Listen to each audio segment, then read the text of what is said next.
আজ শ্রমিক দিবস।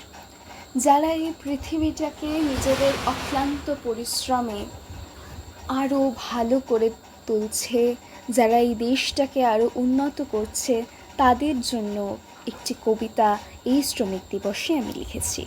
কবিতাটির নাম শ্রমিক দিবস। ঘামে ভেজা রোদ্দুর পথে চলে শ্রমিক সারাটি দিন। তাদের হাতে গড়ে ওঠে নতুন শহর, নতুন চীন।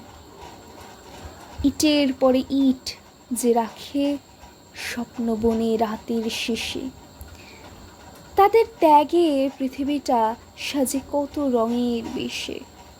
ক্ষেতের মাঝে কৃষকেরা ফসল ফলায় প্রাণ ঢেলে। কারখানাতে শ্রমিক জাগে দেশকে এগিয়ে নিতে মেলে।